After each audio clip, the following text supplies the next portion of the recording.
Eu juro que eu não sei se isso é um tratado que os caras fizeram na sala dos roteiristas para poder organizar o como ia rolar todas as temporadas da série, desde a sua concepção, mas me parece que eles tinham lá um pacto interno para que alguns episódios fossem salvos para salvar a temporada. Ou seja, por mais que a gente tenha alguns episódios realmente bem morninhos, bem fraquinhos, bobinhos, irrelevantes, aquele negócio todo, perto do final, pela minha observação, eles sempre em cada temporada anterior foram dando uma caprichada. Podiam ter caprichado na temporada toda, sabe-se lá. Agora, esse aqui me parece que tá bem dentro dessa regra aí. Quando eles estão se preparando para aquela reta final, me aparece um episódio que eu vou falar para vocês. Me deixou super contente. Salve telanautas, eu sou o Heitor Teixeira e mais uma vez a gente tá aqui junto para falar sobre Star Trek Lower Decks no 7º episódio dessa quinta e última temporada, pelo menos última até então, vai que os caras mudam de ideia, com o episódio completamente dilatado. Nome esse, títulozinho de episódio que fez a gente dar uma especulada o que eles estavam tentando dizer com isso. Porque completamente dilatado pode significar algumas coisas. Podia ser alguma mulher que tivesse prestes a dar à luz, podia ser alguém que fosse fazer um exame das vistas, ou talvez eles estivessem falando especificamente sobre alguma coisa que cresce até um ponto onde se crescer um pouco mais estoura.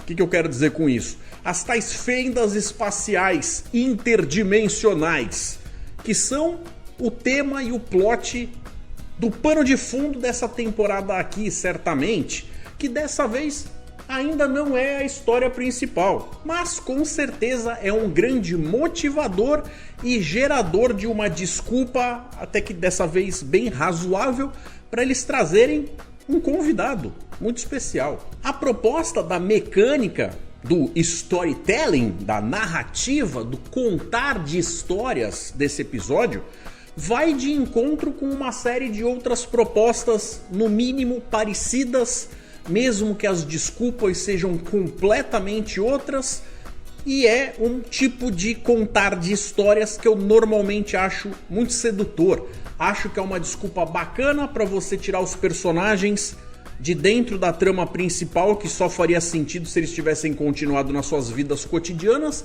para você criar um bolsão conceitual onde coisas nada a ver podem acontecer sem estragar nada da lógica principal que a série está seguindo até então. Coisa essa que acontece em um dos meus episódios favoritos, por exemplo, de Voyager, que inclusive é citado dentro desse episódio aqui. Diga-se de passagem, como tantas outras coisas, porque uma vez que eles vêm e colocam a mecânica do como a coisa vai acontecer, porque as leis da física agem de forma diferente na superfície do planeta visitado da vez, aí é uma chuva, uma enxurrada de coisinhas que vão sendo citadas como as boas e velhas referências, easter eggs e afins. Resumindaço para vocês, o que é a tal mecânica narrativa? É tipo o Interestelar do Christopher Nolan, só que ao contrário. Aqui o tempo passa em maior escala justamente na superfície, dando a oportunidade de cada vez que se demora um pouquinho mais, lá de volta na Cerritos, meses se passaram, fazendo com que as personagens tenham a oportunidade de vivenciar uma série de situações. Algumas muito bacanas, outras mais bobinhas. Mas no fim das contas, a trama geral que é contada é que aqueceu o meu coraçãozinho. Inclusive por causa da maior e forte participação, vejam vocês, da fofinha da T'Lyn, que é a minha favorita, diga-se de passagem. Se tem um ponto que eu devo de fato criticar em relação ao episódio, não que não tenham outros detalhes que eu também tenha achado mais bobocas, mas um que eu vou criticar mesmo é o que eles fizeram com os rapazes que acabam ficando a bordo, o Rutherford e o Boimler, porque aquele grau de pataquada e desserviço para os personagens que estão vindo numa ascensão, se tornando personagens mais bem construídos, que estão alcançando coisas mais maduras, foi, na minha opinião, completamente desnecessário. Então, telanautas, peço para vocês que deixem o like de vocês e considerem se inscrever no canal. Tá chegando agora, caiu de paraquedas? Sejam todos muito bem-vindos, bem-vindas vocês também. Venham fazer parte da família do canal Na Tela, uma família nerd que cresce cada vez que um de vocês entram. É meio óbvio, mas como eu tenho para explicar esta magia do cinema. No final a gente vai ter uma interação com o momento dos telanautas e a partir desse ponto aqui, já vou avisando, vou tratar as coisas com spoilers, sem medo de ser feliz, mas não necessariamente recapitulando cena a cena. Vou falar do grosso de tudo que importa. E aí a gente vai desenvolvendo, combinado? Antes sequer da proposta do que vai rolar no tal planetinha de fato aconteça, a gente vê que a Tendi tá tentando se esforçar para conseguir uma vaga na ponte como uma oficial de ciências sênior. O problema é que a T'Lin também tem interesse e a T'Lin manda bem pra cacete. Aí fica aquela competição. Não que a T'Lin saiba que está competindo com alguém, porque quem está competindo consigo mesma meio que é a Tendi. Mas isso vai gerar toda uma mecânica do como as duas se comportam ao longo de todo esse episódio. A Cerritos está justamente numa missão de chegar nas tais fendas que estavam aparecendo cada vez mais, isso é citado lá no primeiro episódio, onde a gente vê o Xoxoverso, e dessa vez a interação que eles têm é que a Enterprise D, que na época de Lower Decks em que essa galera existe, eles já teriam passado por outras situações e a situação da D é mais lá no passado, mas na realidade de onde ela vem faz todo sentido ela ainda existir e faz todo sentido também as cores preferidas da galera serem roxa. O problema todo é que a nave acabou de zarpar, voltar para o seu próprio mundinho, mas tem evidências de que alguma coisa passou desapercebida e ficou para trás. Então, como eles não podem deixar com que uma cultura pré-warp, pré-dobra, que ainda não é capaz de ser contactada nem pela frota, nem pela federação, seja contaminada culturalmente, acaba recaindo sobre a Cerritos a responsabilidade de ir lá recolher o tal equipamento e fazer com que os seus vestígios meio que sumam, a lá meio Men in Black, para que a galerinha do planeta siga seu desenvolvimento de forma natural e inadulterada. O problema, como eu já falei, é que o tempo lá passa muito mais rápido do que passa na Cerritos. Então meio que seria um tipo de coisa que as pessoas que forem selecionadas para descer vão descer e fazer o que tiver para fazer, enquanto quem está no teletransporte vai achar que eles foram e já voltaram. Pelo menos essa é a teoria. Então a trama A, que também se ramifica, mas de forma mais grossa, é a Mariner praticamente no comando, ou fazendo de conta que tá, ou eles fazendo de conta que ela tá no comando, desce junto com a Tendi e a T'Lin para ir lá recuperar a tal tecnologia. Já a trama B é com os rapazes, como eu falei, trama porca, com eles ficando para trás, como se fosse rolar uma coisinha trivial ali, aonde simplesmente eles deveriam esperar elas fazerem o que tem para fazer, ativar o sinal, e aí o colarzinho que tá com a T'Lin deveria brilhar e elas deveriam ir para um lugar onde ninguém pudesse vê-las para que eles pudessem teletransportá-las de volta. Tudo isso, do ponto de vista deles, deveria acontecer assim, muito rapidamente. O problema todo é que esses caras estão tomando drinks de um tipo lá que é super pegajoso, cheio de umas gosmas nojentas, difícil de limpar quando suja alguma coisa. O problema todo é, com todos aqueles enfeites na bebida e tudo mais, o Boimler, que já é meio atrapalhado, acaba dando uma cutucada no olho, e quando ele faz aquela coisa de ter uma reação, ele vira o conteúdo das bebidas em cima do console, e aí fica aquela meleira do inferno para conseguir limpar. Algo que seria trivial vai levar um tempão. O que eu acho que ficou complicado para eles, e essa é a minha crítica da primeira parte antes dos spoilers, é que é o tipo de situação que faz com que os personagens pareçam absolutamente patéticos, sendo que a gente está dentro de uma animação que preza pelo seu lado cômico, mas que não precisaria destruir a cara dos personagens do jeito que fez, de um jeito que faz pouco sentido. e sem muita graça, na minha opinião. Até porque, imagine assim, se algo assim acontecesse em qualquer outro tipo de missão, eu tenho certeza que eles arranjariam, caso o roteiro assim o pedisse, para eles transferirem tudo o que é feito por aquele console para um outro console auxiliar, nem que fosse de um outro setor. Mas eles não fazem nada disso. Dessa forma, com eles demorando uma vida para fazer com que elas possam voltar, lá embaixo o tempo vai se dilatar, olha aí o título, e fazer com que elas tenham que arranjar um jeito de sobreviver naquela sociedade. Tá certo que a essa altura do campeonato, ao descer, elas já tinham se preparado cirurgicamente, com a ajuda da doutora Gatinha, para poder se parecer com os nativos, os locais. Mas mesmo assim, elas não entendem plenamente a cultura, o como eles interagem e quais são as regras, as leis, aquele negócio todo, sem falar no fato de que elas nem têm dinheiro, porque frota estelar. Mas, chegando lá, a primeira coisa que elas tentam é justamente resolver o problema em mãos. Então elas seguem lá as coordenadas do tricorder, fazendo o possível para encontrar o que tem para encontrar, acabam pulverizando uma série de rastros de uma nave auxiliar que caiu e aquele negócio todo, para não deixar justamente vestígios, quando elas encontram a maior fonte daquilo que está indicando que tem tecnologia que não deveria estar ali. E esta seria então... Rufem os tambores. A cabeça do Data, sim, porque nessa realidade e nesse período o Data tá, a bem dizer, vivo.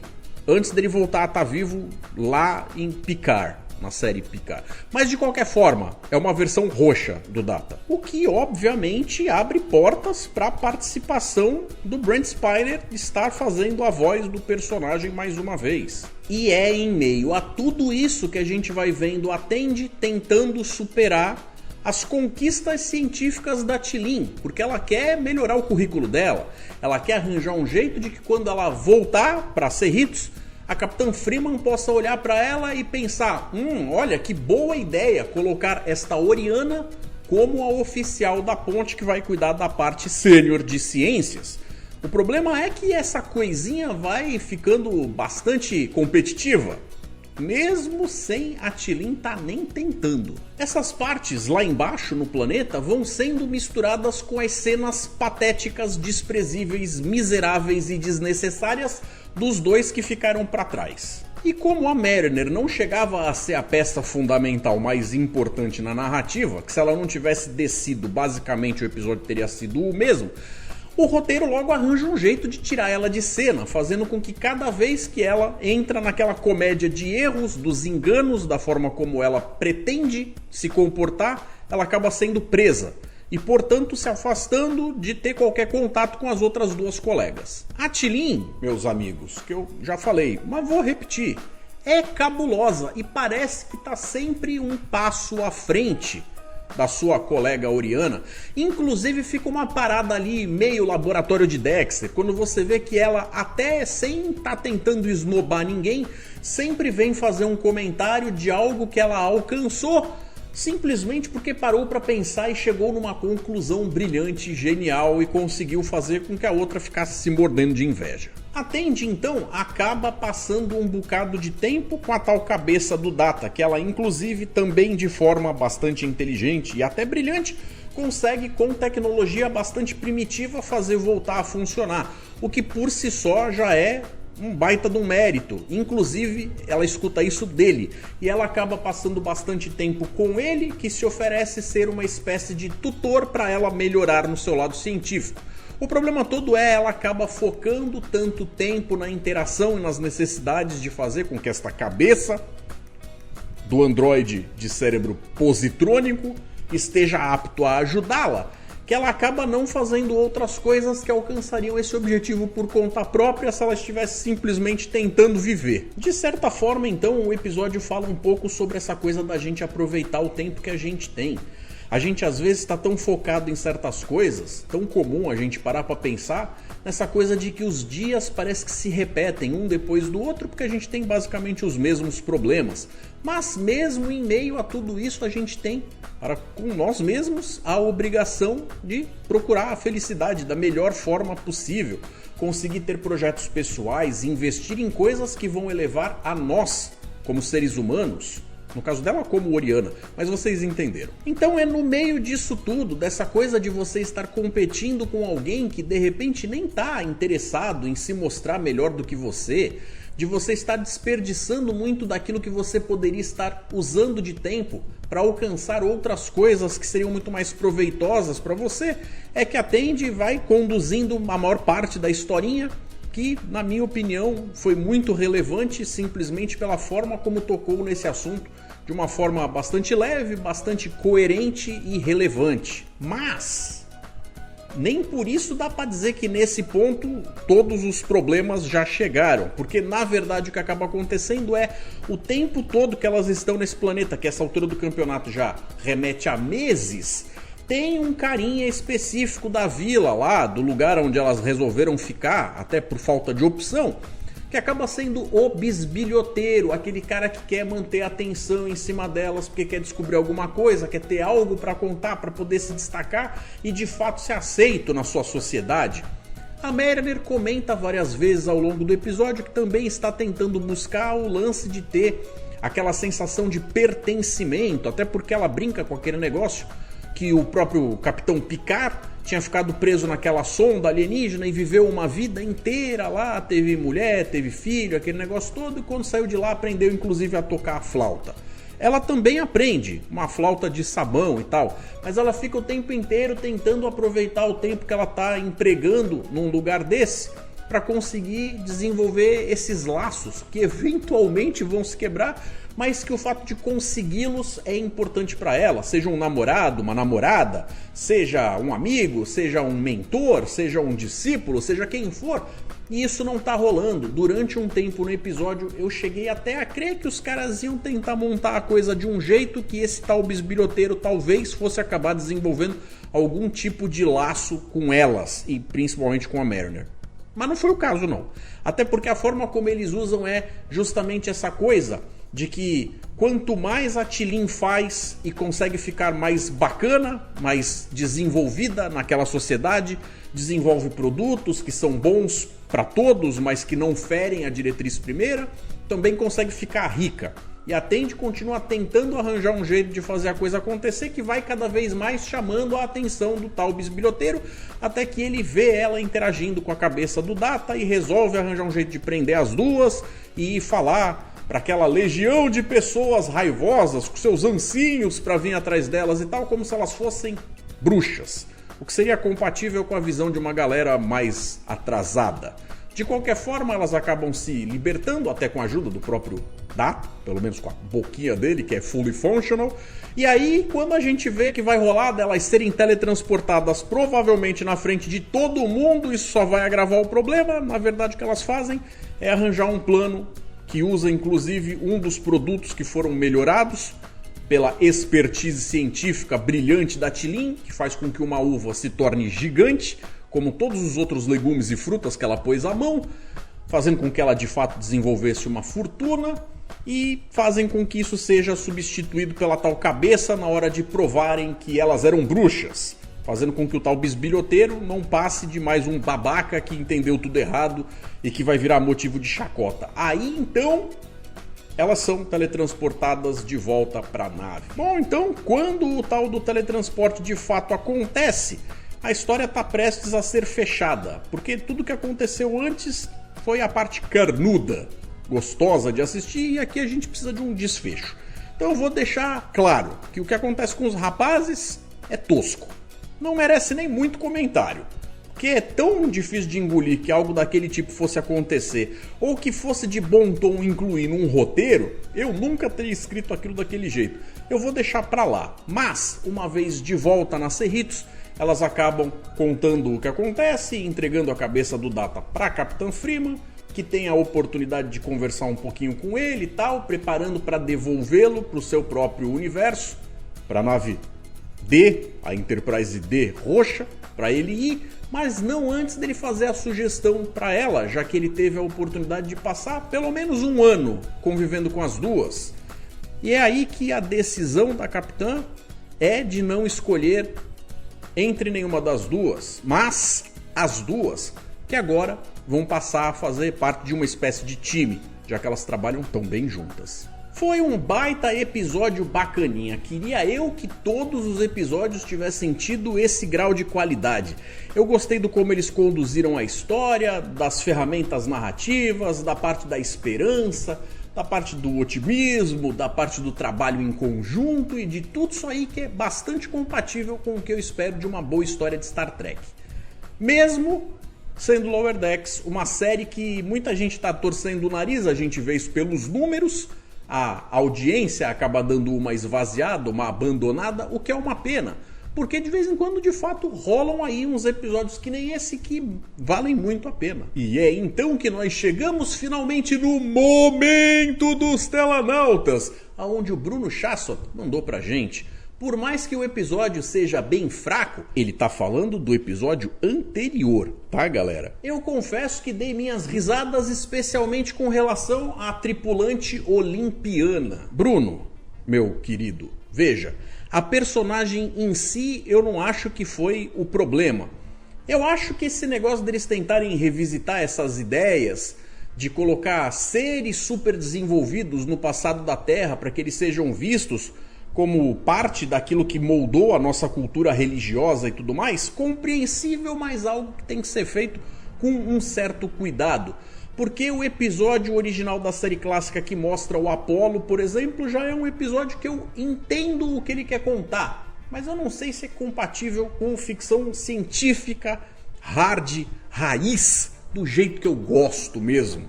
É só uma historinha que eles arranjam um jeito de contar que até faz sentido, mas Star Trek, na minha humilde opinião, passava sem. E aqui ela não é só mais uma personagem descendente lá do Olimpo ou desses seres superpoderosos, tá embalada em toda uma outra história que eu vou falar pra você, cara. Não comprei. Mas é isso. Star Trek Lower Decks tem episódios muito maneiros, tem alguns que nem tanto, mas eu fico realmente bastante triste de ver que muita gente não aderiu. Sabe-se lá por qual motivo. Mas eu acho que episódios como aquele ali ajudam a entender por que a galera foi embora. Então é isso, pessoal. Obrigado pela audiência de vocês, por terem assistido até aqui. Domingo a gente fica com o resumo da semana com o Sci-Fi News. Eu vou ficando por aqui, vou deixar 2 sugestões para vocês continuarem com o meu conteúdo na tela. Um forte abraço, galera. E até mais.